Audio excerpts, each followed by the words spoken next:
We're the United States of America. There's not a single thing, nothing beyond our capacity. We can do whatever we set our minds to if we do it together. So let's begin to get together.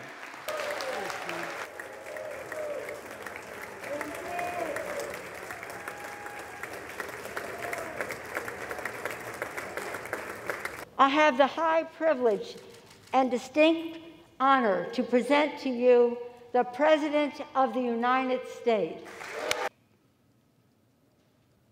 Jill is a community college professor who teaches today as First Lady. She's long said,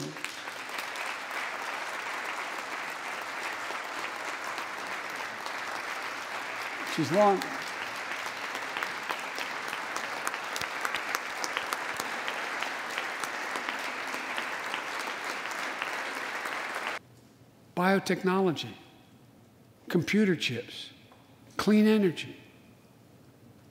The Secretary of Defense can tell you, and those of you who work on national security issues know, I'm not looking to punish anybody, but I will not add a tax burden, additional tax burden to the middle class in this country. They're already paying enough. I believe what I propose is fair, fiscally responsible. As Mitch and Chuck will understand, it's good to be almost home, down the hall.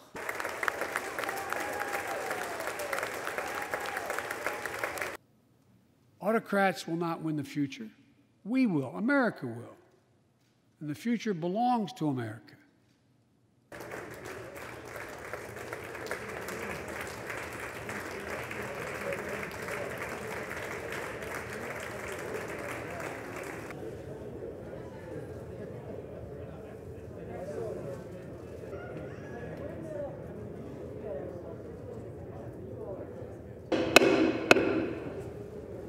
The chair declares. We're already seeing the results. Still countries in the world. We're going to reward work, not just wealth. We take the top tax bracket. America's moving forward, but we can't stop now.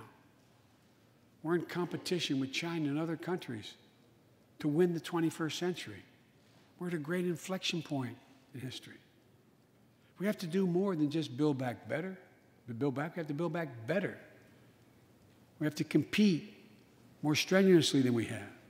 My fellow Americans, we have to come together to rebuild trust between law enforcement and the people they serve, to root out systemic racism in our criminal justice system, and to enact police reform in George Floyd's name that passed the House already.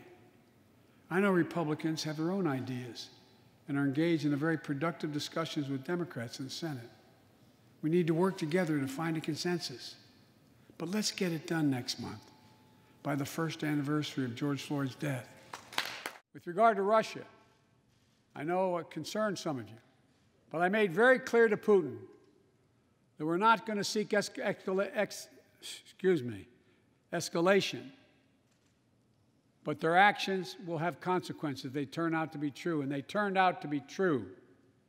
America will stand up to unfair trade practices that undercut American workers and American industries, like subsidies from state to state-owned operations and enterprises, and the theft of American technology and intellectual property. I also told President Xi that we'll maintain a strong military presence in the Indo-Pacific, just as we do with NATO and Europe. Not to start a conflict, but to prevent one. More people voted in the last presidential election than any time in American history, in the middle of the worst pandemic ever. It should be celebrated. Instead, it's being attacked. Congress should pass H.R. 1 and the John Lewis Voting Rights Act and send it to my desk right away.